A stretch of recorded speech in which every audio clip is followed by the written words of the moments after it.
டேய் பார்வதி அம்மா பேசுகிற தாய் இந்தியா நாடு முழுதும் கணக்கு 17வது கோடீஸ்வர் ஐயா கணக்கு கைலாசத்திலிருந்து கணக்கு எடுத்த கணக்கு அதிகாரிக்கு உள்ள கணக்கு முதல் எடுத்திருக்கார் ஐயா. அதிகாரிக்கு கணக்கு எடுத்த கணக்கு நீதிமன்றத்திலிருந்து கணக்கு எடுப்பார். இப்போ ஒண்டிச்சு எல்லா கணக்கும் எடுப்பார். நில மோசடியும் கணக்கு எடுப்பார். கணக்கு எடுத்து முடித்த உடனே அதிகாரி வந்து ஆகணும், இடத்து கைலாசத்துக்கு வந்து ஆகணும். நில மோசடி உள்ள வரையில் இப்போ லாயர் கவனமாக கேட்பான்.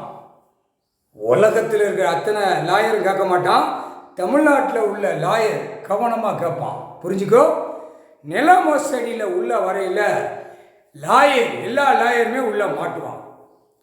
புரியுதா? நில மோசடியில் கையெழுத்து போட்ட கணக்கு நீதி அரசர் கணக்கு எடுத்துட்டார்.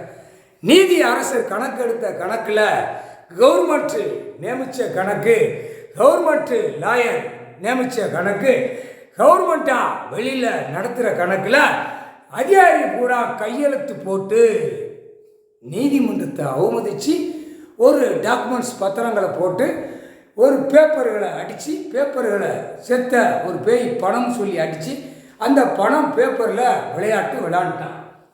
இதுதான் கவர்மெண்ட் நியமித்த கணக்கு.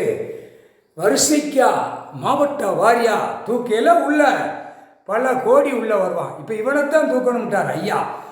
அதிகாரி பூரா உள்ள தூக்கையில் இடத்துக்கு சம்மந்தப்பட்ட அதிகாரி கீழே இருந்து வருவார். நஞ்சை புஞ்சையில் தாசில்தார், பிஓ, கலெக்டர், கிராம அதிகாரி, எல்லா வருவாய்த்துறை எல்லாவனும் உட்காந்து கெச்சிகளை போட்டு கையெழுத்துகளை போட்டு செத்தவனுக்கு போனவனுக்கு கையெழுத்துகளை போட்டு ஆடாத ஆட்டம் வாங்கி ஒரு காகித பேப்பரை வாங்கி வீட்டில் போய் அடைஞ்சி வைக்கான்ல. இப்போ அந்த கணக்கை எடுப்பார். புரியுதா? எதுக்கு கணக்கு உள்ளே ஏற்றுதார்னா, இது கணக்கு இவர் பிடிச்ச புடி உடும்பு புடி பிடிப்பார். நிலம் மோசடி. புரியுதா? நாங்கோலிச்சாலை டெல்லி டு தமிழ்நாடு வரைக்கும் அவன் கணக்கு போட்ட மத்திய அரசு கவர்மெண்ட் கணக்கு உள்ள பதிய கூடாதுன்னு எல்லா டெல்லி டு தமிழ்நாடு வரைக்கும் பதியக்கூடாதுன்னு இருக்குது சார். கொடுத்திருந்தும் பதிஞ்சானா அப்போ கவர்மெண்ட் எப்படி நடக்குதா? அப்போ ஐயா உட்காரக்கூடாது, நீ சேட்டை செய்தியா? அவர் உட்காந்துட்டாரா, உட்காந்து கணக்கெடுக்காரா? ஒருத்தனையாக குடும்பத்தை கொலையா இருக்கிறதுக்கு 7 செம்மம் தின்னு குளிர் காஞ்ச கணக்கு இந்த செம்மத்தில் முடிப்பார் ஐயா. புரியுதா? அப்படி ஒரு சத்திய வாக்கு வாங்கினால்தான் அதை கணக்கு எடுத்து முடிக்க இந்த செம்மத்தில் மாட்டி அவர்தான் எந்தெந்த தொகுதியில் போட்டு கொண்டு வரணும், எந்தெந்த இடத்துல போட்டு வரணும், கைலாசத்திலேருந்து கொண்டு வர்ற கணக்கு எல்லாமே 90% சேட்டை செஞ்சவன். அதிகாரியிலேருந்து அரசியல்வாதியிலேருந்து பல கோடி உள்ளவன் உள்ள எல்லா பத்திரம் டாக்குமெண்ட்ஸ் பதிஞ்சவன் எழுதினவன் பூரா 90% சேட்டை, 7 செம்மம் சேட்டை. அந்த கணக்கு எடுக்கையில் பத்திர ஆவணம் போட்ட கணக்கு முதல் இளந்திரம் கொண்டா சிவன் கோயில் ஜமீன் கொல்லமண்டா தெற்கு பாளையம், ராஜபாளையம் தெற்கு பாளையம் ஜமீன் கொல்லமண்டா ஜமீன் ஆண்டால அந்த ஜமீன் கொல்லமண்டா உள்ள டாக்குமெண்ட்ஸை 300 வருஷத்துக்கு முன்னாடி உள்ளது கணக்கை எடுக்கியா அதிகாரி பூரா அந்த இடத்துல கையை எடுத்துருவாரு. கையெழுத்து போட்டில அந்த கையை எடுத்து தையலை போட்டு எறா அப்படியேம்பார். புரியுதா?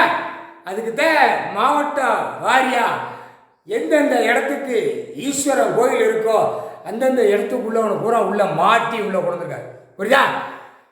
1.5 ஏக்கர் எழுதினவன் மடாரகுளம் சிவன் கோயில் வன்னியம்பட்டி தெற்கு பாளையம் வடக்கு திசை ஊரு கணக்கு எடுப்பார். உள்ள எல்லாம் ராணுவம் தான் இறங்கி எடுப்பார். புரியுதா? அதிகாரி எல்லாரும் புரிஞ்சிச்சோ? சாப்பாடு என்ன சாப்பாடு சாப்பிடுறதுக்கு உச்சரிச்சு மூளை கொடுத்துருக்காருல, உச்சரிச்சு கணக்கு எடு. விருதுநகர் மாவட்டம் நில மோசடி உனக்கு டாக்குமெண்ட்ஸ் எல்லாம் வரும். நீ உள்ள இப்போ சிக்கலை மாட்டிட்டா வார. நில மோசடியில் உலகம் பூரா நடத்தியிருக்கான். அப்போ நில மோசடி தாய் இந்தியா நாடு முழுவதும் கணக்கு எடுப்பார் ஐயா. முக்கால் சத்தியம். நீதிபதி ஜட்ஜி நீதி அரசர் கணக்கு எழுதிட்டார். உச்ச காலீஸ்வர் இன்னையிலிருந்து உறங்க மாட்டார்.